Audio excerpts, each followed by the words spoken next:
بسم اللہ الرحمن الرحیم۔ السلام علیکم دوستو، میرا نام آصف خان اور آپ دیکھ رہے ہیں انڈین مسلم۔ ہم ہی نے قرآن نازل کیا ہے اور ہم ہی اس کی حفاظت کرنے والے ہیں۔ دوستو، آج سے 1400 سال پہلے ہر برائی کا گڑھ عرب دیش ہوا کرتا تھا۔ ہتیا، بلاತ್ಕಾರ، چوری، ڈکیتی سب عام تھا، مگر ان برائیوں کا اس دن خاتمہ ہونا شروع ہو گیا جب اللہ نے محمد صلی اللہ علیہ وسلم کو پیغمبر بنا کر اس دنیا میں بھیجا۔ محمد صلی اللہ علیہ وسلم نے قرآن کے ذریعے ان برائیوں کا خاتمہ کیا اور ایک ایشور اللہ کا پیغام ہر انسان تک پہنچایا۔ آپ کو سن کر حیرانی ہوگی کہ قرآن دنیا میں سب سے زیادہ پڑھی جانے والی کتاب ہے، اور یہ کتاب آخری نبی محمد صلی اللہ علیہ وسلم پر نازل کی گئی تھی۔ قرآن کب اور کیسے اوترت ہوئی؟ قرآن کو کس نے لکھا؟ ایسے ہی سوالوں کے ساتھ آج ہم قرآن کی ہسٹری جانیں گے، قرآن کے بارے میں روچک تتھیہ جانیں گے۔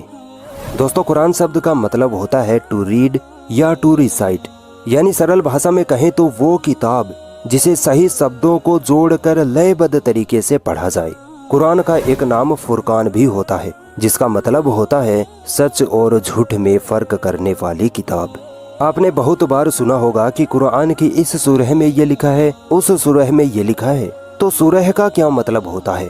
سورہ کا مطلب ہوتا ہے چیپٹر، پارٹ یا ادھیائے۔ قرآن میں آیتیں ہوتی ہیں۔ آیت شبد کا مطلب ہوتا ہے نشانی، یا سرل بھاشا میں آیت کو ہم پنکتی کہہ سکتے ہیں۔ اب دوستو، سب سے روچک سوال یہ ہے کہ قرآن کب، کیسے اور کہاں نازل کیا گیا؟ کچھ لوگوں کی غلط فہمی ہے کہ اللہ نے خود اپنے ہاتھوں سے قرآن لکھا اور پھر محمد صلی اللہ علیہ وسلم کو دے دیا۔ ایسا نہیں ہے، بلکہ قرآن 23 سالوں میں دھیرے دھیرے نازل ہوا تھا۔ 609 عیسوی میں محمد صلی اللہ علیہ وسلم جب 40 سال کے تھے، تب ایک دن وہ مکہ کی ہیرا نامی گفا میں اللہ کی عبادت کر رہے تھے کہ اچانک ایک فرشتہ جبریل علیہ السلام پرکٹ ہوتے ہیں اور قرآن کی کچھ آیتیں محمد صلی اللہ علیہ وسلم کو بتاتے ہیں۔ یہیں سے قرآن کا اترنا شروع ہوا تھا۔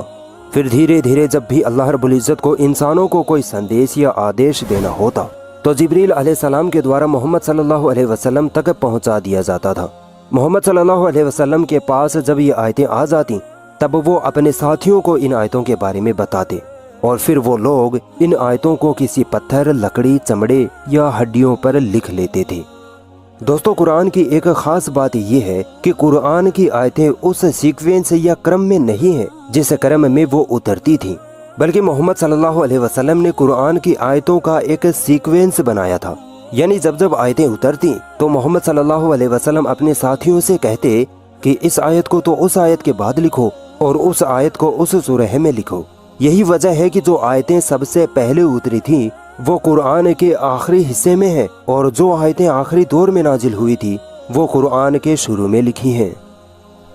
دوستو، محمد صلی اللہ علیہ وسلم کے زمانے میں قرآن کسی کتابی شکل میں نہیں تھا، بلکہ پتھر، چمڑوں، ہڈیوں پر الگ الگ لکھا ہوا تھا۔ مگر زیادہ تر مسلمان قرآن کو اسی وقت میمورائز یعنی پورا کا پورا یاد کر لیا کرتے تھے، اسی لیے قرآن کو کتابی شکل نہیں دی گئی تھی۔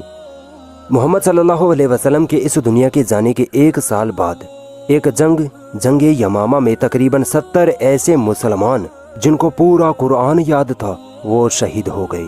اس پر اس وقت کے پہلے خلیفہ ابو بکر رضی اللہ تعالیٰ عنہ نے نرنے لیا کہ اگر ایسے ہی سارے حافظ قرآن یعنی قرآن کو یاد رکھنے والے شہید ہو گئے تو ڈر ہے کہ ہم قرآن کو کھو دیں گے۔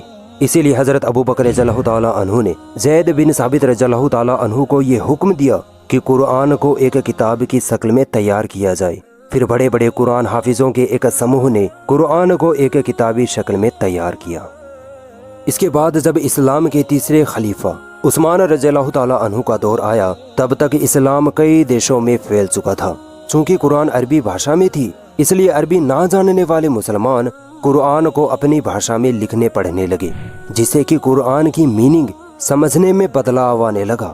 اس کو روکنے کے لیے عثمان رضی اللہ تعالیٰ عنہ نے ایک بار پھر سے قرآن کو اسی طریقے سے لکھوایا جس طریقے سے محمد صلی اللہ علیہ وسلم کے زمانے میں لکھا گیا تھا۔